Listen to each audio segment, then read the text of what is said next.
Hello friends, welcome back to Study Mania. इस video में हम लोग ज्ञान बिंदु जीएस एकेडमी के द्वारा जो शुरू किया गया है Bihar police practice set full and test है, टेस्ट नंबर 12 को डिस्कस करने वाले हैं, जो आज ही 30 जून 2025 को डिस्कस कराया गया है। शुरू करते हैं। 12 नंबर सेट का पहला क्वेश्चन है कि निम्नलिखित में से किसका मस्तिष्क उसके शरीर के अनुपात में सबसे बड़ा होता है। तो हो जाएगा चींटी। चींटी का जो मस्तिष्क होता है उसके शरीर के अनुपात में उससे सबसे बड़ा होता है। ऑप्शन ए हमारा राइट आंसर हो जाएगा। नेक्स्ट क्वेश्चन है, अगला क्वेश्चन है कि मधुमक्खी कॉलोनी के सदस्य जो होते हैं एक दूसरे को किस प्रकार पहचानते हैं। तो मधुमक्खी कॉलोनी के जो सदस्य होते हैं यह एक दूसरे को फेरोमोन के द्वारा यानी गंध के द्वारा पहचानते हैं। ऑप्शन ए हमारा राइट आंसर हो जाएगा। जो मधुमक्खी रानी मधुमक्खी होती है यह फेरोमोन छोड़ती है और फेरोमोन से जो है एक दूसरे को पहचानते हैं। ऑप्शन जो हो जाएगा ए हमारा गंध राइट आंसर हो जाएगा। नेक्स्ट है, निम्नलिखित में से कौन एक मछली है। तो इसमें से समुद्री घोड़ा जो हो जाएगा एक मछली का प्रकार है। ऑप्शन सी हमारा राइट आंसर हो जाएगा। साथ ही याद रखेंगे कि जो समुद्री घोड़ा होता है इसका साइंटिफिक नेम होता है हिप्पोकैम्पस इरेक्टस। याद रखेंगे इसका जो साइंटिफिक नेम होता है यह होता है हिप्पोकैम्पस इरेक्टस। याद रखेंगे समुद्री घोड़ा का साइंटिफिक नेम हिप्पोकैम्पस इरेक्टस होता है और यह एक मछली होती है। नेक्स्ट है, अगला क्वेश्चन है, निम्नलिखित जंतुओं में से किस में 3 प्रकोष्ठ वाला हृदय होता है। तो 3 प्रकोष्ठ वाला जो हृदय होता है यह मेंढक में पाया जाता है और जो सरीसृप होते हैं उनमें 3 प्रकोष्ठ होते हैं। साथ ही याद रखेंगे कि जो मगरमच्छ है इसमें 4 प्रकोष्ठ होते हैं। बंदर जो है इसमें भी 4 प्रकोष्ठ होते हैं और जो मछली है इसका हृदय जो होता है यह 2 प्रकोष्ठ वाला होता है। और साथ ही याद रखेंगे कि जो मनुष्य है इनमें 4 भाग होते हैं हृदय के। नेक्स्ट है, अगला क्वेश्चन है, पादप कोशिका जंतु कोशिका से किस प्रकार भिन्न होते हैं। तो पादप कोशिका जो होती है इसमें कोशिका भित्ति पाई जाती है और जंतु कोशिका में कोशिका भित्ति नहीं पाई जाती है। तो ऑप्शन जो बी हो जाएगा हमारा राइट आंसर हो जाएगा। अगला है, हरे पौधों में क्लोरोफिल के बनने के लिए निम्नलिखित में से कौन सा तत्व अनिवार्य है। तो हरे पौधों में क्लोरोफिल के बनने के लिए जो है यह हो जाएगा मैग्नीशियम अनिवार्य हो जाएगा। ऑप्शन सी हमारा राइट आंसर हो जाएगा और मैग्नीशियम के कारण ही उसमें हरा रंग आता है। नेक्स्ट है, क्वेश्चन नंबर 7 है, प्रकाश संश्लेषण प्रक्रिया के लिए निम्नलिखित में से किसकी उपस्थिति आवश्यक नहीं होती है। तो यह हो जाएगा ऑक्सीजन। ऑक्सीजन की उपस्थिति आवश्यक नहीं होती है क्योंकि प्रकाश संश्लेषण प्रक्रिया जो है यह जल और कार्बन डाइऑक्साइड से मिलकर मुख्य रूप से होती है और ऑक्सीजन जो होता है यह इसके उत्पाद के रूप में निकलती है ऑक्सीजन। तो ऑप्शन जो हो जाएगा बी हमारा राइट आंसर हो जाएगा। अगला क्वेश्चन है, ऑक्सीजनोमीटर जो होता है ऑक्सीजनोमीटर का प्रयोग करते हैं। तो ऑक्सीजनोमीटर का जो प्रयोग किया जाता है यह पौधों की वृद्धि मापने के लिए किया जाता है। ऑप्शन बी हमारा राइट आंसर हो जाएगा। याद रखेंगे ऑक्सीजनोमीटर का प्रयोग जो है पौधों की वृद्धि मापने के लिए किया जाता है। नेक्स्ट है, निम्न में से कौन सा पौधे का वृद्धि हार्मोन प्लांट हार्मोन है। तो जो प्लांट हार्मोन हो जाएगा यह हो जाएगा साइटोकाइनिन। बाकी जो है इंसुलिन या जंतुओं में पाया जाता है इंसुलिन, एस्ट्रोजन और थायरॉक्सिन। जो साइटोकाइनिन है यह पादप हार्मोन है। साथ ही याद रखेंगे एक जो ऑक्सिन होता है यह भी पादप हार्मोन है। जिब्रेलिन होता है, एब्सिसिक एसिड होता है, यह सभी पादप हार्मोन है। और एक होता है पादप हार्मोन में एथिलीन। याद रखेंगे कि पादप हार्मोन है एथिलीन जिसके कारण फल पकते हैं। और एक होता है फ्लोरोजेंस। तो जो फ्लोरोजेंस होता है यह भी पादप हार्मोन होता है, इसके कारण जो है फूल खिलते हैं। नेक्स्ट है, अगला क्वेश्चन है, लंबे समय की कसरत का मुख्य ईंधन क्या होता है। तो लंबे समय की कसरत का मुख्य ईंधन हो जाएगा कार्बोहाइड्रेट। ऑप्शन सी हमारा राइट आंसर हो जाएगा। और यह जो है मुख्य ऊर्जा का मुख्य स्रोत होता है, इसलिए ऑप्शन जो हो जाएगा सी हमारा राइट आंसर हो जाएगा। नेक्स्ट है, सूची 1 और 2 का मिलान करना है। नीचे दिए गए कूटों में सही उत्तर का चयन करना है। तो सूची जो है अगले पेज में दी हुई है। विटामिन B1 का नाम जो है यह होता है थायमिन होता है, मैं लिख देता हूँ। उसके बाद है विटामिन B2 का नाम होता है राइबोफ्लेविन। विटामिन B2 का नाम होता है राइबोफ्लेविन। उसके बाद है साइनोकोबालामिन जो है साइनोकोबालामिन यह विटामिन B12 का नाम है। उसके बाद होता है कैल्सीफेरॉल। तो कैल्सीफेरॉल जो होता है यह विटामिन D का नाम होता है। तो हम लोग मिलान कर लेते हैं। B1 का हो जाएगा, B1 का सबसे पहले हो जाएगा B1 का थायमीन। ऑप्शन जो एक पहला 4 हो जाएगा। फिर अगला देखते हैं ऑप्शन बी में दिया हुआ है, ऑप्शन बी में दिया हुआ है B2। B2 का हो जाएगा, एक मिनट,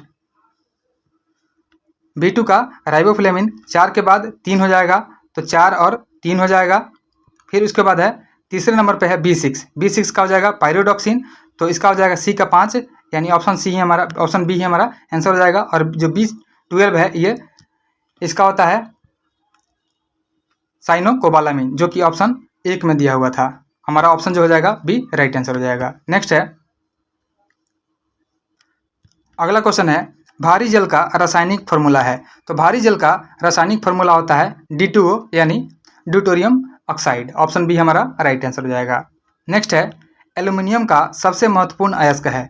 तो एल्यूमिनियम का सबसे महत्वपूर्ण अयस्क हो जाएगा बॉक्साइट। ऑप्शन ए जो हो जाएगा राइट आंसर हो जाएगा। साथ ही याद रखेंगे कि जो कैलामाइन है, कैलामाइन यह जिंक का अयस्क है।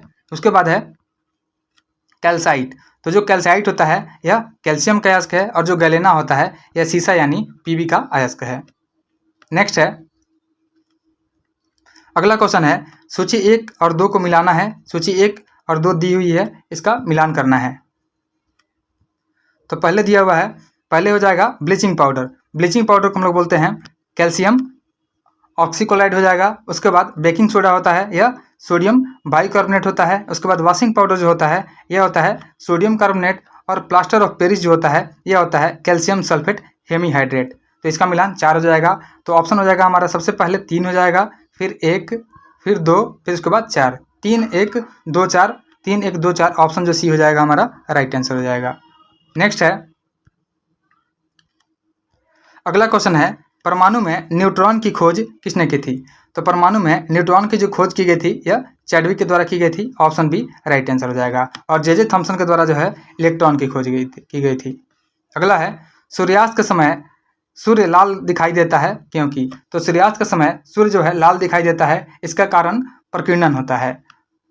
प्रकीर्णन तो 2 जगह दिया हुआ है, तो इसमें जो लाल रंग जो होता है अन्य रंगों की अपेक्षा कम प्रकीर्णित होता है। तो ऑप्शन जो सी हो जाएगा हमारा राइट आंसर हो जाएगा।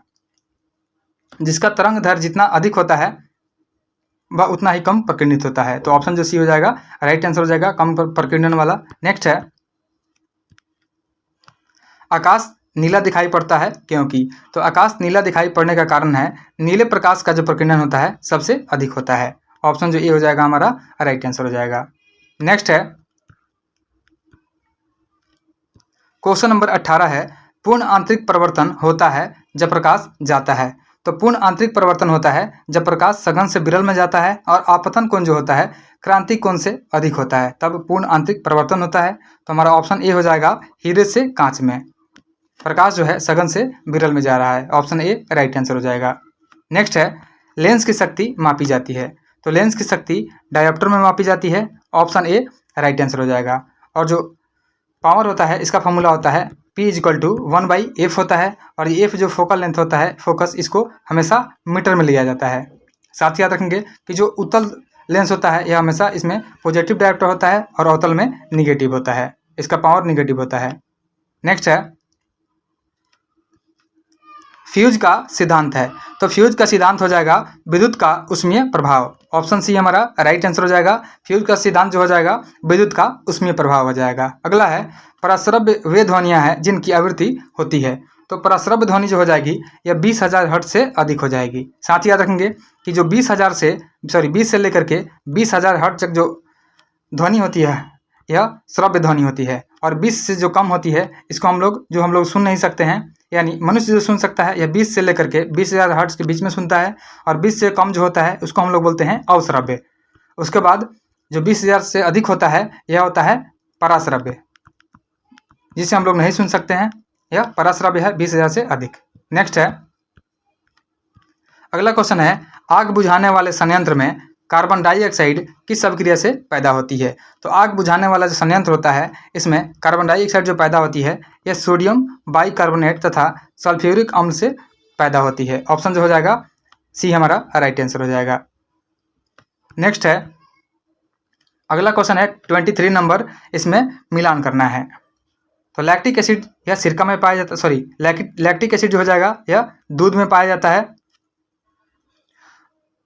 उसके बाद है एसिटिक एसिड जो सिरका में पाया जाता है, उसके बाद है सिट्रिक एसिड जो नींबू में पाया जाता है, उसके बाद है ब्यूटेरिक एसिड जो दुर्गंध युक्त मक्खन में पाया जाता है। तो हमारा मिलान जो हो जाएगा यह हो जाएगा सबसे पहले 3, 4, 1, 2। ऑप्शन जो हो जाएगा डी हमारा राइट आंसर हो जाएगा। याद रखेंगे लैक्टिक एसिड दूध में, उसके बाद एसिटिक एसिड सिरका में, सिट्रिक एसिड नींबू में और ब्यूटेरिक एसिड दुर्गंध युक्त मक्खन में पाया जाता है। नेक्स्ट है, इसमें भी मिलान करना है। सूची 1 और 2 दी हुई है, इन्हें मिलान करना है। पहले जो है ईंधन गैस दिया हुआ है और उसके बाद जो है प्रमुख घटक का नाम दिया हुआ है। तो सबसे पहले हो जाएगा सीएनजी में जो होता है मीथेन और एथेन होता है, तो पहले का मिलान हो जाएगा हमारा 3 हो जाएगा। फिर उसके बाद एलपीजी में ब्यूटेन और प्रोटेन पाया जाता है, तो इसका मिलान जो हो जाएगा यह 2 हो जाएगा। उसके बाद कोल गैस जो है, कोल गैस में हाइड्रोजन, मीथेन और कार्बन पाया जाता है, तो इसका मिलान 4 हो जाएगा। और वाटर गैस जो होता है, वाटर गैस मोनोऑक्साइड या कार्बन मोनोऑक्साइड और हाइड्रोजन से मिलकर बना होता है, तो इसका मिलान 1 हो जाएगा। तो हमारा ऑप्शन जो हो जाएगा पहले हो जाएगा 3 हो जाएगा, फिर 2 हो जाएगा, फिर 4 हो जाएगा, फिर 1 हो जाएगा। 3, 2, 4, 1 ऑप्शन सी जो हो जाएगा हमारा राइट आंसर हो जाएगा। नेक्स्ट है, अगला क्वेश्चन है कि गेहूं की खेती के लिए कौन से उर्वरक का उपयोग करेंगे। तो गेहूं की खेती के लिए जो है नाइट्रोजन का उपयोग करेंगे, ऑप्शन ए हमारा राइट आंसर हो जाएगा। नेक्स्ट है, निम्नलिखित राज्यों में से 2 भाइयों हरिहर तथा बुक्का ने किसकी स्थापना की थी। तो हरिहर तथा बुक्का ने विजयनगर साम्राज्य की स्थापना की थी 1336 ईस्वी में। याद रखेंगे कि हरिहर और बुक्का नामक 2 भाइयों के द्वारा 1336 ईस्वी में विजयनगर साम्राज्य की स्थापना की गई थी। और विजयनगर साम्राज्य की जो राजधानी थी वह हम्पी में थी, और इसकी जो भाषा थी, इसकी भाषा तेलुगु भाषा थी। याद रखेंगे। और जो विजयनगर साम्राज्य है, इस पर 4 वंशों ने शासन किया था, उसमें शामिल है संगम वंश, सालुव वंश, तुलु वंश और अराविडु वंश। इतनी बातों को आप लोग याद रखिएगा। नेक्स्ट है, क्वेश्चन नंबर है 27। किस संत ने अद्वैतवाद का प्रतिपादन किया था। तो अद्वैतवाद का प्रतिपादन जो किया गया था, यह किया गया था शंकराचार्य के द्वारा। ऑप्शन जो ए हो जाएगा हमारा राइट आंसर हो जाएगा। साथ ही याद रखेंगे कि माधवाचार्य जो थे, माधवाचार्य के द्वारा प्रतिपादन किया गया था द्वैतवाद का। याद रखेंगे द्वैतवाद का प्रतिपादक जो हैं यह माधवाचार्य हैं और अद्वैतवाद के प्रतिपादक शंकराचार्य हैं। नेक्स्ट है, निम्नलिखित में से कौन कलकत्ता का संस्थापक था। तो कलकत्ता का संस्थापक हो जाएगा जॉब चरनाक हो जाएगा। ऑप्शन जो बी हो जाएगा हमारा राइट आंसर हो जाएगा। याद रखेंगे कलकत्ता का संस्थापक जॉब चरनाक हो जाएगा। नेक्स्ट है, अगला क्वेश्चन है, क्वेश्चन नंबर है 29। अगला क्वेश्चन देखते हैं, इसमें भी मिलान करना है। इलाहाबाद की जो संधि हुई थी, यह हुई थी 1765 में, तो इसका मिलान जो हो जाएगा 4 हो जाएगा। उसके बाद मंगलोर की जो संधि हुई थी, यह हुई थी 1784 में, इसका मिलान जो है 2 हो जाएगा। फिर उसके बाद सालबाई की संधि हुई थी 1782 में, इसका मिलान 1 हो जाएगा। फिर उसके बाद है मद्रास की संधि जो कि 1769 में हुई थी, तो इसका मिलान जो हो जाएगा 3 हो जाएगा।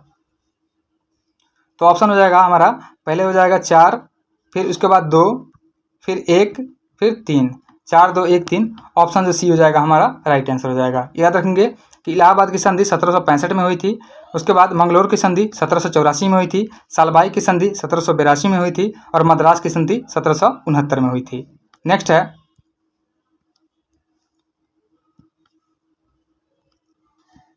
अगला क्वेश्चन है, निम्नलिखित में से कौन सा युग्म जो है सही रूप से सुमेलित है।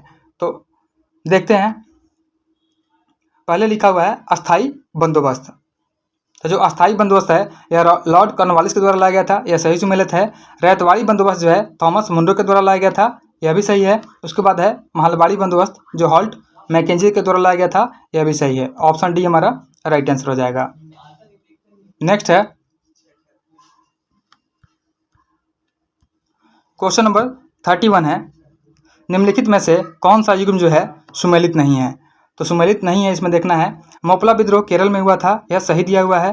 कुका विद्रोह पंजाब में हुआ था, यह भी सही है। उसके बाद कोली विद्रोह जो है यह गुजरात में हुआ था, यह भी सही है। उसके बाद चुआर विद्रोह मध्य प्रदेश में नहीं हुआ था, चुआर विद्रोह जो हुआ था यह हुआ था वेस्ट बंगाल में। याद रखेंगे कि चुआर विद्रोह जो है पश्चिम बंगाल में हुआ था, तो सही सुमेलित नहीं है। ऑप्शन डी हमारा राइट आंसर हो जाएगा। नेक्स्ट है, क्वेश्चन नंबर 32 है, सत्यशोधक समाज के संस्थापक कौन थे जिनका प्राथमिक जोर जो है सत्य की खोज पर रहा था। तो सत्यशोधक समाज के संस्थापक हो जाएंगे ज्योतिबा फूले। ऑप्शन सी हमारा राइट आंसर हो जाएगा। साथ ही याद रखेंगे कि ज्योतिबा फूले ने गुलामगिरी पुस्तक लिखी थी मराठी भाषा में। याद रखेंगे कि गुलामगिरी पुस्तक जो उन्होंने मराठी भाषा में लिखी थी। नेक्स्ट है, इसमें भी मिलान करना है। पहले राज्य दी हुई है, सॉरी यह राज्य नहीं है, यह समाचार पत्र है और उसके संपादक का नाम दिया हुआ है। पहले दिया हुआ है समाचार दर्पण। समाचार दर्पण के संस्थापक हो जाएंगे, यह हो जाएंगे जेसी मार्समैन। तो पहला का मिलान जो हो जाएगा हमारा 4 हो जाएगा। फिर उसके बाद जो हो जाएगा मिरातुल अखबार जो राजा राम मोहन के द्वारा चलाया गया था। उसके बाद केसरी जो है बाल गंगाधर तिलक के द्वारा चलाया गया था और यंग इंडिया जो है यह महात्मा गांधी के द्वारा चलाया गया था। तो हमारा मिलान जो हो जाएगा पहले 4 हो जाएगा, फिर 1 2 3 हो जाएगा। ऑप्शन डी हमारा राइट आंसर हो जाएगा। याद रखेंगे कि समाचार दर्पण के प्रतिपादक जेसी मार्समैन हैं, मिरातुल अखबार के प्रतिपादक राजा राम मोहन राय हैं, केसरी के प्रतिपादक बाल गंगाधर तिलक हो जाएंगे और यंग इंडिया के प्रतिपादक महात्मा गांधी हो जाएंगे। नेक्स्ट है, अगला क्वेश्चन है, निम्नलिखित में से भारतीय राष्ट्रीय कांग्रेस के किस अधिवेशन में बाल गंगाधर तिलक ने अभिव्यक्त किया था स्वराज मेरा जन्मसिद्ध अधिकार है, मैं उसे लेकर रहूँगा। तो यह अभिव्यक्त किया गया था लखनऊ अधिवेशन 1916 में। लखनऊ अधिवेशन 1916 का जो अध्यक्षता किया गया था, यह किया गया था अंबिका चरण मजूमदार के द्वारा। और साथ ही याद रखेंगे कि 1916 के अधिवेशन में ही नरम दल और गरम दल एक हो गए थे, जो कि 1907 के सूरत अधिवेशन में अलग हुए थे। और लखनऊ अधिवेशन 1916 में ही महात्मा गांधी को चंपारण बुलाया गया था राजकुमार शुक्ला के द्वारा, यह भी याद रखेंगे। नेक्स्ट है, अगला क्वेश्चन है, निम्नलिखित को कालक्रम के अनुसार जो है यह लेटेस्ट के तरफ क्रम में सजाना है। खेड़ा सत्याग्रह, जो खेड़ा सत्याग्रह हुआ था यह हुआ था 22 मार्च को। 22 मार्च 1918 को जो है खेड़ा सत्याग्रह किया गया था। अहमदाबाद सत्याग्रह जो हुआ था यह हुआ था 15 मार्च को। 15 मार्च को जो है 1918 में अहमदाबाद सत्याग्रह किया गया था। रॉलेट एक्ट जो हुआ था यह हुआ था 1919 में हुआ था। उसके बाद चंपारण सत्याग्रह जो हुआ था यह 1917 में हुआ था। तो सबसे पहले हमारा हो जाएगा, पहले ऑप्शन हो जाएगा 4 चंपारण सत्याग्रह। फिर उसके बाद जो हो जाएगा 1918 में जो हो जाएगा पहले 15 मार्च को 1918 को अहमदाबाद सत्याग्रह हुआ था, तो फिर 2 हो जाएगा। फिर अगला हो जाएगा खेड़ा सत्याग्रह 22 मार्च 1918 को, फिर ऑप्शन 1 हो जाएगा। और उसके बाद 1919 में रॉलेट एक्ट सत्याग्रह हुआ था, तो ऑप्शन 3 हो जाएगा। 4 2 1 3 ऑप्शन सी हमारा राइट आंसर हो जाएगा। नेक्स्ट है, किस अधिनियम ने प्रांतों में द्वैध शासन प्रणाली की स्थापना की थी?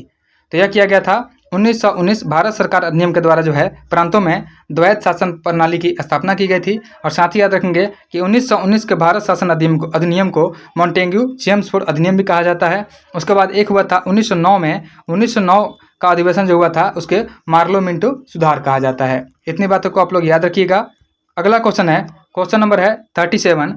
निम्नांकित कूट का उपयोग करते हुए निम्न आंदोलन तिथि को क्रमानुसार स्थान पर रखना है। तो सबसे पहले जो हो जाएगा सविनय अवज्ञा आंदोलन। सविनय अवज्ञा आंदोलन जो हुआ था यह हुआ था 1930 में हुआ था। उसके बाद खिलाफत आंदोलन जो हुआ था यह हुआ था 1919 में हुआ था। असहयोग आंदोलन जो हुआ था 1920 में हुआ था। उसके बाद भारत छोड़ो आंदोलन जो हुआ था यह 1942 में हुआ था। तो सबसे पहले जो हुआ था इसमें यह खिलाफत आंदोलन हुआ था 1919 में, तो सबसे पहले 2 हो जाएगा। फिर उसके बाद 1920 में हुआ था असहयोग आंदोलन, फिर उसके बाद तो 3 हो जाएगा। फिर उसके बाद 1930 में सविनय अवज्ञा आंदोलन हुआ था, तो ऑप्शन 1 हो जाएगा। और फिर भारत छोड़ो आंदोलन 1942 हुआ था, तो फिर 4 हो जाएगा। 2 3 1 4 ऑप्शन जो सी हो जाएगा हमारा राइट आंसर हो जाएगा। नेक्स्ट है, क्वेश्चन नंबर है 38। निम्नलिखित नेताओं में से किसने भारत छोड़ो आंदोलन के दौरान जेल से फरार होकर भूमिगत गतिविधियों को संचालित किया था? तो यह किया गया था जयप्रकाश नारायण के द्वारा। ऑप्शन डी हमारा राइट आंसर हो जाएगा। याद रखेंगे कि हजारीबाग जेल से जो है जयप्रकाश नारायण फरार हो गए थे और यह 9 नवंबर, याद रखेंगे डेट 9 नवंबर 1942 को जो है दिवाली के दिन पर जयप्रकाश नारायण हजारीबाग जेल से फरार हो गए थे। साथ ही याद रखेंगे कि बांकीपुर में जो है राजेंद्र प्रसाद को 1942 में रखा गया था। बांकीपुर जेल में राजेंद्र प्रसाद को रखा गया था। इस बात को भी आप लोग याद रखिएगा। नेक्स्ट है, हाथी गुम्फा अभिलेख किस शासक के विषय में जानकारी का स्रोत है? तो हाथी गुम्फा अभिलेख जो है यह कलिंग नरेश खारवेल के बारे में जानकारी देता है। ऑप्शन जो हो जाएगा हमारा ए राइट आंसर हो जाएगा। नेक्स्ट है, अगला क्वेश्चन है, इसमें भी मिलान करना है। तो पहले दिया हुआ है हड़प्पा संस्कृति की बस्ती दी हुई है और जिस नदी पर स्थित है उसके बारे में दिया हुआ है। हड़प्पा जो है हड़प्पा रावी नदी के तट पर स्थित है, तो पहले का जो मिलान हो जाएगा यह 3 हो जाएगा। फिर उसके बाद कालीबंगन जो है यह भोगवा नदी के तट पर है उसके बाद लोथल जो है कालीबंगन जो हो जाएगा यह घग्गर नदी के तट पर हो जाएगा, और लोथल जो हो जाएगा भोगवा के तट पर हो जाएगा। उसके बाद रोपड़ जो हो जाएगा, रोपड़ सतलज के तट पर हो जाएगा। तो हमारा मिलान जो हो जाएगा सबसे पहले 3 हो जाएगा, फिर उसके बाद 2 हो जाएगा, उसके बाद लोथल का भोगवा 1 हो जाएगा, और 4 का 4 हो जाएगा, डी का 4 या 4 हो जाएगा। तो हमारा मिलान जो हो जाएगा यह 3 2 1 4, ऑप्शन जो ए हमारा राइट आंसर हो जाएगा। नेक्स्ट है अगला क्वेश्चन है क्वेश्चन नंबर 41। वैदिक नदी जो है कुबा का स्थान कहाँ निर्धारित होना चाहिए? तो कुबा का स्थान जो है यह अफगानिस्तान में निर्धारित होना चाहिए, क्योंकि कुबा का नाम जो था काबुल था। याद रखेंगे कुबा नदी का नाम पहले काबुल था, ऑप्शन ए हमारा राइट आंसर हो जाएगा। नेक्स्ट है इसमें भी मिलान करना है। सूची 1 और 2 को दिया हुआ है। जो ऋग्वेद है इधर वेद का नाम दिया हुआ है, और इधर जो है ब्राह्मण ग्रंथ का नाम दिया हुआ है। तो ब्राह्मण ग्रंथ का नाम दिया हुआ है ऋग्वेद का जो हो जाएगा ब्राह्मण ग्रंथ यह हो जाएगा पंचविश, इसका मिलान जो हो जाएगा 4 हो जाएगा। सामवेद का जो हो जाएगा सामवेद का यह शतपथ हो जाएगा। याद रखेंगे कि फिर से देख लेते हैं कि ऋग्वेद जो है ऋग्वेद का हो जाएगा यह हो जाएगा ऐतरेय ब्राह्मण हो जाएगा। उसके बाद सामवेद का पंचविश हो जाएगा, अथर्ववेद का हो जाएगा गोपथ हो जाएगा, फिर उसके बाद यजुर्वेद का हो जाएगा शतपथ हो जाएगा। तो हमारा मिलान जो हो जाएगा पहले 3 फिर 4 फिर 1 और फिर 2, ऑप्शन सी हमारा राइट आंसर हो जाएगा। याद रखेंगे कि ऋग्वेद का जो ब्राह्मण ग्रंथ हो जाएगा यह हो जाएगा ऐतरेय ब्राह्मण, उसके बाद सामवेद का पंचविश ब्राह्मण, अथर्ववेद का गोपथ ब्राह्मण, उसके बाद यजुर्वेद का शतपथ ब्राह्मण। यह हमारा मिलान जो हो जाएगा ऑप्शन सी हमारा राइट आंसर हो जाएगा। फिर से दिया हुआ है मिलान ही दिया हुआ है। सूची 1 और 2 दी हुई है। पहले जो है आदिनाथ का ही नाम है संभवनाथ। याद रखेंगे तो इसका मिलान हो जाएगा, इनका चिन्ह हो जाएगा वृषभ हो जाएगा, इसका मिलान 1 हो जाएगा। उसके बाद जो है मल्लीनाथ दिया हुआ है, मल्लीनाथ का जो मिलान हो जाएगा यह हो जाएगा जल कलश हो जाएगा, इसका मिलान 4 हो जाएगा। फिर उसके बाद पार्श्वनाथ जो दिया है, पार्श्वनाथ का जो सांप होता है सर्प हो जाएगा, और संभवनाथ का जो हो जाएगा संभवनाथ का अश्व हो जाएगा, इसका मिलान जो हो जाएगा 2 हो जाएगा। तो ऑप्शन ए हमारा राइट आंसर हो जाएगा। याद रखेंगे आदिनाथ का चिन्ह हो जाएगा वृषभ हो जाएगा, मल्लीनाथ का जल कलश हो जाएगा, पार्श्वनाथ का सर्प हो जाएगा, और संभवनाथ का अश्व हो जाएगा। साथ ही याद रखेंगे कि आदिनाथ जो थे इनका नाम था ऋषभदेव, और यह जो थे प्रथम तीर्थंकर थे, और 24वें तीर्थंकर जो थे यह महावीर थे। और साथ ही याद रखेंगे कि पार्श्वनाथ जी 23वें तीर्थंकर थे। उसके बाद 22वें नंबर पे अरिष्टनेमि थे। 22वें तीर्थंकर अरिष्टनेमि थे, जिनको भगवान श्री कृष्ण का निकट संबंधी भी माना जाता है। इतनी बातों को आप लोग याद रखिएगा। नेक्स्ट है क्वेश्चन नंबर है 44। गौतम बुद्ध द्वारा अपने धर्म में दीक्षित किया जाने वाला अंतिम व्यक्ति निम्नलिखित में से कौन था? तो गौतम बुद्ध के द्वारा अपने धर्म में दीक्षित किया जाने वाला अंतिम जो व्यक्ति था उसका नाम था सुभद्र, ऑप्शन डी हमारा राइट आंसर हो जाएगा। और पहली महिला के बारे में पूछा जाए तो यह प्रजापति गौतमी हो जाएगी, जो गौतम बुद्ध से दीक्षा ली थी। नेक्स्ट है राजगिरी का राजकीय चिकित्सक जीवक, जिसे गणिका के पुत्र के रूप में जाना जाता है, उसका नाम है। तो राजगिर का जो राजकीय चिकित्सक था जीवक, वह सलावती गणिका का पुत्र माना जाता है, ऑप्शन जो ए हो जाएगा हमारा राइट आंसर हो जाएगा। नेक्स्ट है क्वेश्चन नंबर 46 है। अगला क्वेश्चन है निम्नांकित में से कौन सा अशोककालीन अभिलेख खरोष्ठी लिपि में है? तो खरोष्ठी लिपि में कौन सा अभिलेख है उसे चूज करना है। तो यह हो जाएगा सहबाजगढ़ी का अभिलेख जो है यह खरोष्ठी लिपि में है, ऑप्शन सी हमारा राइट आंसर हो जाएगा। साथ ही याद रखेंगे कि अशोक के द्वारा जो अभिलेख प्राप्त हुए हैं वह ब्राह्मी लिपि, खरोष्ठी लिपि, ग्रीक लिपि और साथ ही अरमाइक लिपि में प्राप्त हुए हैं। नेक्स्ट है शुंग वंश के बाद किस वंश ने भारत पर राज किया था? तो शुंग वंश के बाद जो है कण्व वंश ने भारत पर राज किया था, ऑप्शन सी हमारा राइट आंसर हो जाएगा। शुंग वंश का अंतिम शासक था देवभूति। याद रखेंगे कि शुंग वंश के अंतिम शासक देवभूति के जो है उसके मंत्री वासुदेव के द्वारा मार करके कण्व वंश का स्थापना किया गया था। इस बात को आप लोग याद रखिएगा। नेक्स्ट है क्वेश्चन नंबर है 48 में दिया हुआ है कि राज्य के राज्यपाल को किसे नियुक्त करने की शक्ति प्राप्त है? तो राज्य के राज्यपाल जो होते हैं वह राज्य के महाधिवक्ता को नियुक्त कर सकते हैं, अधीनस्थ न्यायालय के न्यायाधीशों को नियुक्त कर सकते हैं, और राज्य लोक सेवा आयोग के अध्यक्ष तथा सदस्यों की नियुक्ति भी कर सकते हैं। तो ऑप्शन डी हो जाएगा उपयुक्त सभी जो हमारा हो जाएगा राइट आंसर हो जाएगा। नेक्स्ट है 49 नंबर क्वेश्चन है कि राज्य का प्रथम विधि अधिकारी कौन होता है? तो राज्य का प्रथम विधि अधिकारी महाधिवक्ता होता है, और इसका वर्णन जो है आर्टिकल 165 में दिया हुआ है। याद रखेंगे आर्टिकल 165 में महाधिवक्ता यानी एडवोकेट जनरल के बारे में दिया हुआ है। साथ ही याद रखेंगे किसी भारत का जो है महान्यायवादी, भारत का महान्यायवादी देश का सबसे बड़ा प्रथम जो विधि अधिकारी हो जाएगा। नेक्स्ट है बिहार विधानसभा में अनुसूचित जाति के लिए कितनी सीटें आरक्षित है। तो बिहार विधानसभा में अनुसूचित जाति के लिए 2 सीटें आरक्षित है। साथ ही याद रखेंगे कि अनुसूचित जनजाति के लिए 2 सीटें आरक्षित हैं। तो 38 और 2 जो हो जाएंगी, टोटल आरक्षित सीटें 40 हो जाएंगी। याद रखेंगे बिहार विधानसभा में अनुसूचित जाति के लिए 38 सीटें हैं और 2 सीटें जो है अनुसूचित जनजाति के लिए है। तो 40 सीटें जो है टोटली रिजर्व हैं। नेक्स्ट है क्वेश्चन नंबर 51 है, बिहार में पहली बार राष्ट्रपति शासन 19 जून 1968 को लागू किया गया। उस समय बिहार के राज्यपाल थे। तो बिहार में जब पहली बार राष्ट्रपति शासन लगाया गया था तो उस समय जो राज्यपाल थे बिहार के, यह थे नित्यानंद कानून को। साथ ही याद रखेंगे कि उस समय जो मुख्यमंत्री थे वह थे भोला पासवान शास्त्री। याद रखेंगे उस समय जो मुख्यमंत्री थे यह भोला पासवान शास्त्री थे। नेक्स्ट है अगला क्वेश्चन है, क्वेश्चन नंबर है 52, बिहार में स्थित अभयारण्यों, जैविक उद्यानों और स्थित जिला को सुमेलित करना है। तो पहले सूची में जो है अभयारण्य के नाम दिए हुए हैं और दूसरे सूची में जिला का नाम दिया हुआ है। सबसे पहला दिया हुआ है संजय गांधी जैविक उद्यान। तो संजय गांधी जैविक उद्यान यह जू जो है यह पटना में स्थित है। उसके बाद वाल्मीकि नगर अभयारण्य जो है यह पश्चिम चंपारण में है। इसका मिलान 3 हो जाएगा। यहाँ पे सिर्फ चंपारण लिखा हुआ है, यह हो जाएगा पश्चिम चंपारण। याद रखेंगे कि पश्चिमी चंपारण जो है वहाँ पे वाल्मीकि नगर अभयारण्य है। अगला है कैमूर अभयारण्य। तो कैमूर अभयारण्य जो है यह रोहतास में स्थित है। याद रखेंगे कि कैमूर अभयारण्य जो है यह रोहतास में स्थित है। उसके बाद है चौथा है गौतम बुद्ध अभयारण्य। गौतम बुद्ध अभयारण्य जो है यह बोधगया में है। इसका मिलान 4 हो जाएगा। अगला है राजगीर अभयारण्य। तो जो राजगीर अभयारण्य है यह नालंदा जिले में स्थित है। इसका मिलान जो हो जाएगा 1 हो जाएगा। तो हमारा आंसर जो हो जाएगा सबसे पहले तो हो जाएगा 5 हो जाएगा। फिर अगला जो हो जाएगा 5 जो है यह ऑप्शन 1 में दिया हुआ है और 2 में दिया हुआ है, 2 जगह 5 हो जाएगा। सबसे पहले यह पटना हो जाएगा।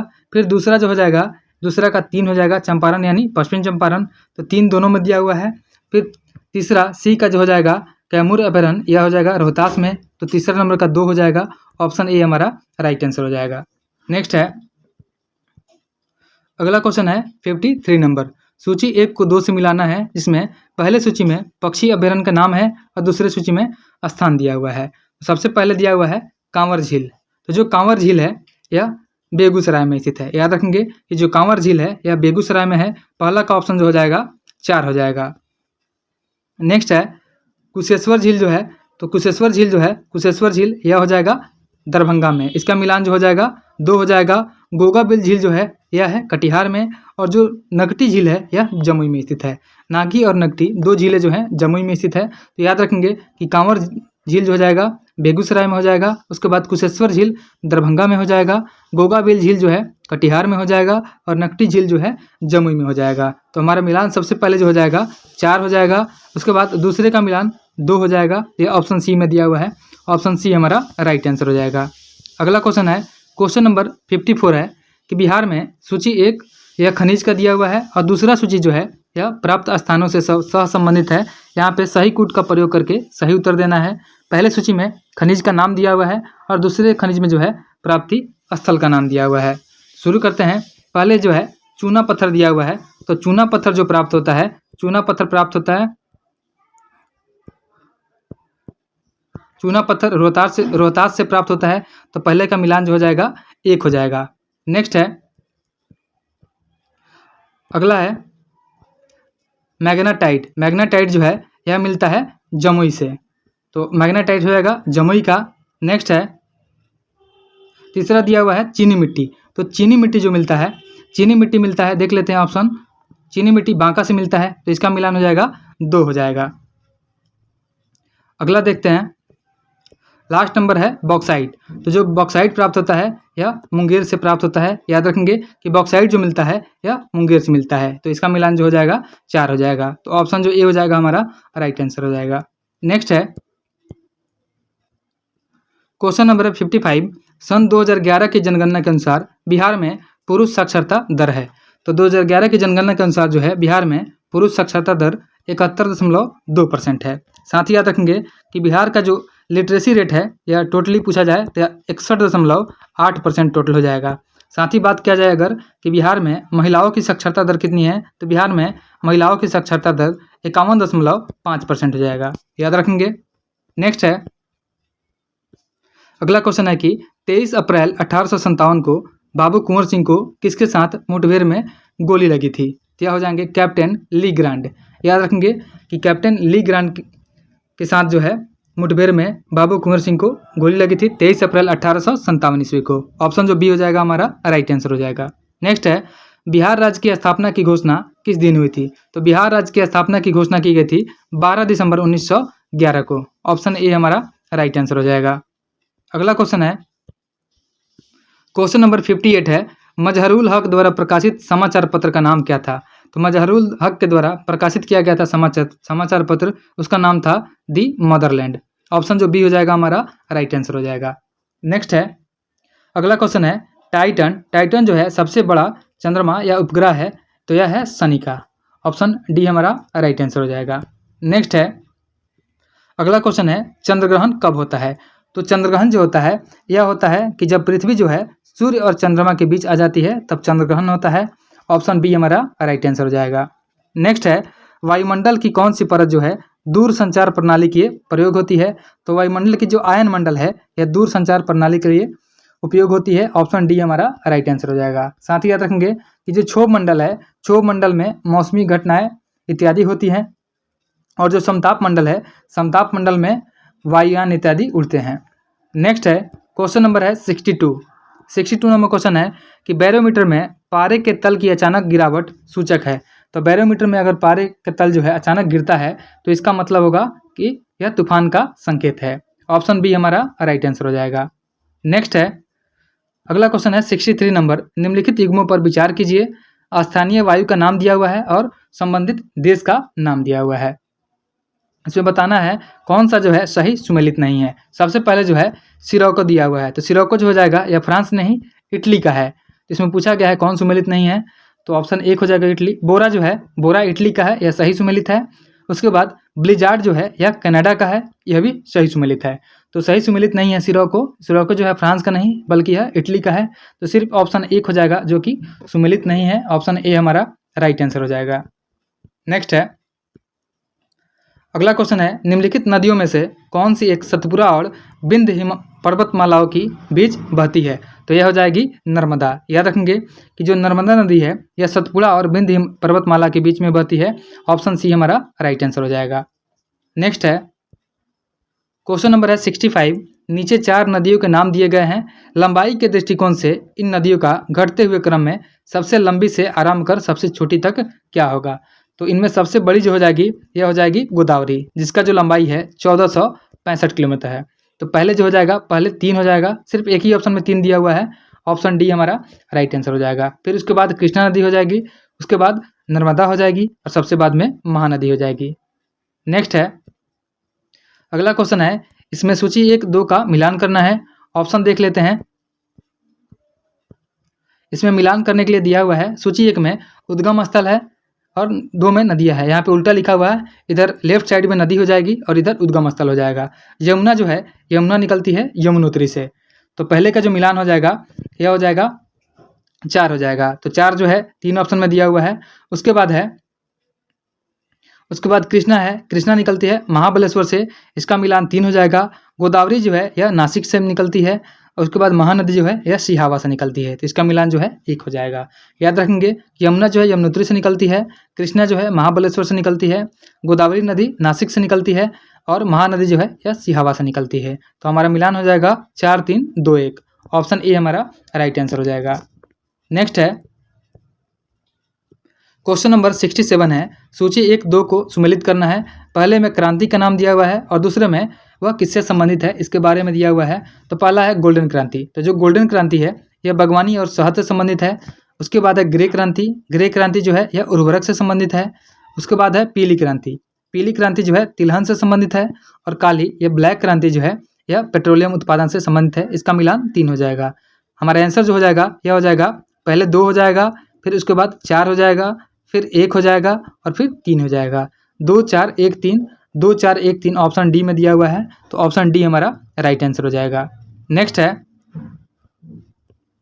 अगला क्वेश्चन है, क्वेश्चन नंबर है 68, राजस्थान में स्थित खेतड़ी खदान किसके लिए प्रसिद्ध है? तो राजस्थान में जो स्थित है खेतड़ी खदान यह तांबे के लिए प्रसिद्ध है ऑप्शन जो ए हो जाएगा हमारा राइट आंसर हो जाएगा। नेक्स्ट है अगला क्वेश्चन, इसमें भी मिलान करना है। 69 में है कि सूची 1 जो दी हुई है इसमें दिवस के बारे में लिखा हुआ है और सूची 2 में तारीख का नाम लिखा हुआ है। तो विश्व आर्द्रभूमि दिवस जो है यह मनाया जाता है 2 फरवरी को, तो इसका मिलान जो हो जाएगा यह हो जाएगा 3 हो जाएगा। उसके बाद है अंतर्राष्ट्रीय बाघ दिवस, यह 29 जुलाई को मनाते हैं। उसके बाद विश्व जल दिवस जो है यह मनाते हैं 22 मार्च को, और अंतर्राष्ट्रीय मातृ पृथ्वी दिवस यानी पृथ्वी दिवस जो है यह मनाया जाता है 22 अप्रैल को। याद रखेंगे।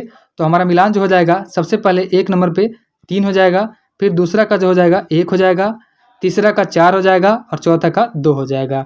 3 1 4 2, ऑप्शन बी हमारा राइट आंसर हो जाएगा।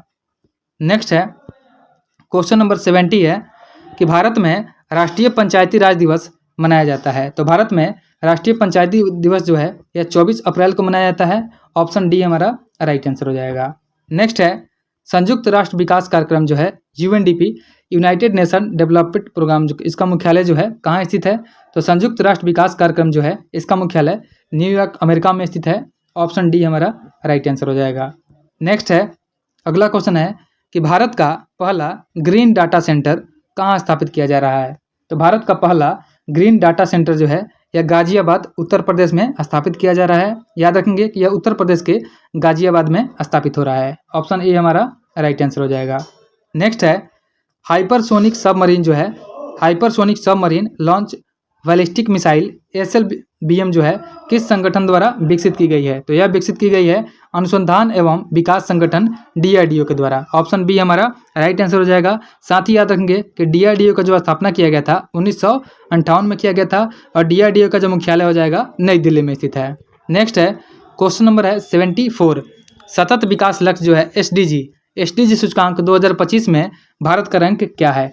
तो SDG सूचकांक जो है 2025 में भारत का स्थान 99वां है, और साथ ही याद रखेंगे कि प्रथम स्थान पे जो है फर्स्ट पे फिनलैंड है। याद रखेंगे कि प्रथम स्थान पे जो है फिनलैंड हो जाएगा। सतत विकास लक्ष्य जो है SDG सूचकांक 2025 में भारत का स्थान जो है 99 है, यह भी याद रखेंगे, और प्रथम स्थान पे जो है फिनलैंड है। इन दोनों बातों को आप लोग याद रखिएगा। नेक्स्ट है अम्बुबाची उत्सव प्रतिवर्ष किस राज्य में मनाया जाता है? तो अम्बुबाची महोत्सव जो मनाया जाता है यह प्रतिवर्ष असम में कामाख्या मंदिर के कैंपस में होता है। ऑप्शन ए जो हो जाएगा हमारा राइट आंसर हो जाएगा। नेक्स्ट है भाषिनी जो है किस मंत्रालय द्वारा विकसित एक कृत्रिम बुद्धिमत्ता संचालित भाषा अनुवाद मंच है? तो यह हो जाएगा इलेक्ट्रॉनिक्स और सूचना प्रौद्योगिकी मंत्रालय के द्वारा संचालित है भाषिनी। ऑप्शन जो ए हो जाएगा हमारा राइट आंसर हो जाएगा। अगला क्वेश्चन है 77 नंबर है कि विश्व पैरा एथलेटिक्स चैंपियनशिप 2025 का आयोजन किस शहर में होगा? तो याद रखेंगे कि विश्व पैरा एथलेटिक्स चैंपियनशिप जो 2025 है इसका आयोजन किया जाएगा नई दिल्ली में। ऑप्शन जो ए हो जाएगा हमारा राइट आंसर हो जाएगा। नेक्स्ट है काली टाइगर रिजर्व किस राज्य में स्थित है? तो जो काली टाइगर रिजर्व है यह कर्नाटक में स्थित है। याद रखेंगे कि काली टाइगर रिजर्व जो है कर्नाटक में स्थित है। ऑप्शन बी हमारा राइट आंसर हो जाएगा। नेक्स्ट है अगला क्वेश्चन है 79 नंबर कि हाल ही में किस स्थान पर भारतीय सेना द्वारा बिहाली ऑपरेशन शुरू किया गया है? तो बिहाली ऑपरेशन जो है यह बसंतगढ़ जिले में उधमपुर में शुरू किया गया है। ऑप्शन जो हो जाएगा सी हमारा राइट आंसर हो जाएगा। याद रखेंगे कि बिहाली ऑपरेशन जो है यह शुरू किया गया है भारतीय सेना के द्वारा उधमपुर में। ऑप्शन सी हमारा राइट आंसर हो जाएगा। नेक्स्ट है हाल ही में किस स्थान पर 76वां नाटो शिखर सम्मेलन आयोजित किया गया है? तो नाटो शिखर सम्मेलन का जो आयोजित हुआ है 76वां जो इसका सत्र है इसका द हेग नीदरलैंड में किया गया है। ऑप्शन सी जो हो जाएगा हमारा राइट आंसर हो जाएगा। अगला क्वेश्चन है कि हाल ही में किसने DS वीरैया के द्वारा लिखित पुस्तक अंबेडकर के संदेश लॉन्च की है? तो यह लॉन्च किया गया है जगदीप धनखड़ के द्वारा। ऑप्शन जो बी हो जाएगा हमारा राइट आंसर हो जाएगा। याद रखेंगे कि DS वीरैया के द्वारा लिखा गया पुस्तक है अंबेडकर के संदेश। याद रखेंगे अंबेडकर के संदेश जो है यह लिखा गया है जगदीप धनखड़ के द्वारा। ऑप्शन बी जो हो जाएगा हमारा राइट आंसर हो जाएगा। अगला क्वेश्चन है कि हाल ही में बांग्लादेश की अंतरिम सरकार ने किस दिन को नया बांग्लादेश दिवस घोषित किया है? तो यह घोषित किया गया है 8 अगस्त को। याद रखेंगे कि बांग्लादेश की अंतरिम सरकार जो है नई सरकार बनी है इसने बांग्लादेश दिवस 8 अगस्त मनाने की घोषणा की है। नेक्स्ट है क्वेश्चन नंबर है 83 कि हाल ही में पहला हॉकी इंडिया मास्टर्स कप कहाँ आयोजित किया गया है? तो हाल ही में पहला हॉकी इंडिया मास्टर्स कप जो है इसका आयोजन किया गया है चेन्नई में, या तमिलनाडु के चेन्नई में इसका आयोजन हुआ है। ऑप्शन जो बी हो जाएगा हमारा राइट आंसर हो जाएगा। अगला क्वेश्चन है 84 का कि हाल ही में केंद्रीय मंत्रिमंडल में कहाँ अंतर्राष्ट्रीय आलू केंद्र स्थापित करने की मंजूरी दी है? तो यह मंजूरी दी गई है आगरा में। याद रखेंगे कि केंद्रीय मंत्रिमंडल ने आगरा में अंतर्राष्ट्रीय आलू केंद्र स्थापित करने की मंजूरी दी है। ऑप्शन सी हमारा राइट आंसर हो जाएगा। अगला क्वेश्चन है 85 नंबर, हाल ही में किसे नया रॉ प्रमुख बनाया गया है? तो हाल ही में नया रॉ प्रमुख जो बनाया गया है यह बनाया गया है पराग जैन को। ऑप्शन जो ए हो जाएगा हमारा राइट आंसर हो जाएगा। अगला क्वेश्चन है choose the correct synonym of the following word from the option given below. इसमें तो वर्ड दिया हुआ नहीं है तो इसको स्किप करते हैं। नेक्स्ट है क्वेश्चन नंबर है 87, from the option that follow fill in the blank with appropriate modal that expresses the concept given in the bracket. She can, यहाँ पे कैन हो जाएगा। She can speak several languages at present ability. Option जो हो जाएगा ए हमारा right answer हो जाएगा। नेक्स्ट है निम्नलिखित में युधिष्ठिर शब्द का सही संधि विच्छेद है? तो युधिष्ठिर का सही संधि विच्छेद जो हो जाएगा यह हो जाएगा युधि जोर स्थिर। ऑप्शन जो बी हो जाएगा हमारा राइट आंसर हो जाएगा। नेक्स्ट है क्वेश्चन नंबर है 89, जो दूसरों के द्वारा उपकार किए गए हैं इस कथन के लिए एक शब्द होगा। तो जो दूसरों के द्वारा उपकार किए गए हैं उसे बोलते हैं उपकृत। ऑप्शन जो डी हो जाएगा हमारा राइट आंसर हो जाएगा। अगला क्वेश्चन है क्वेश्चन नंबर 90 है। क्वेश्चन नंबर 90 देखते हैं। क्वेश्चन नंबर 90 में लिखा हुआ है निम्नलिखित में से किस विकल्प में विलोम शब्द सुमेलित नहीं है? पहले जो है उन्नति दिया हुआ है, उन्नति का तो अवनति होता है, यह सही हो जाएगा। उन्मुख का सम्मुख नहीं होता है, उन्मुख का जो होता है यह विमुख होता है। याद रखेंगे उन्मुख का विलोम जो होता है विमुख हो जाएगा। तो ऑप्शन बी हमारा आंसर हो जाएगा। बाकी जो दिया हुआ है इति दिया हुआ है, इति का अथ नहीं, यह होता है अध नहीं, अथ हो जाएगा। उसके बाद आविर्भाव का तिरोभार नहीं होता है, यह होता है तिरोभाव। यह मिस प्रिंटिंग है, यह हो जाएगा तिरोभाव हो जाएगा। लेकिन यह सभी सुमेलित है। लेकिन यहाँ पे बोला गया है उन्मुख का जो होता है सम्मुख नहीं, यह विमुख होता है, यह सुमेलित नहीं है। ऑप्शन जो बी हो जाएगा हमारा राइट आंसर हो जाएगा। अगला क्वेश्चन है 91, इसमें मैथ दिए हुए हैं, मैं इसका आंसर बता देता हूँ। 91 का जो आंसर हो जाएगा 91 का आंसर हो जाएगा ऑप्शन बी हो जाएगा। नेक्स्ट है 92 का आंसर ऑप्शन सी हो जाएगा। नेक्स्ट है अगला है 93 नंबर है, 93 का जो आंसर हो जाएगा ऑप्शन डी हो जाएगा 15। 94 का जो आंसर हो जाएगा यह हो जाएगा डी 4.5 हो जाएगा। नेक्स्ट है 95 का जो आंसर हो जाएगा यह ऑप्शन ए हो जाएगा। नेक्स्ट है 96 नंबर जो क्वेश्चन है 96 का आंसर सी हो जाएगा। अगला क्वेश्चन है 97 नंबर, 97 का जो आंसर हो जाएगा यह भी सी हो जाएगा। 97 का आंसर सी हो जाएगा। नेक्स्ट है 98 नंबर क्वेश्चन है, 98 का ऑप्शन डी हो जाएगा। अगला है 99 का जो आंसर हो जाएगा ऑप्शन ए हो जाएगा। उसके बाद 100 है, 100 का आंसर हो जाएगा ऑप्शन बी राइट आंसर हो जाएगा।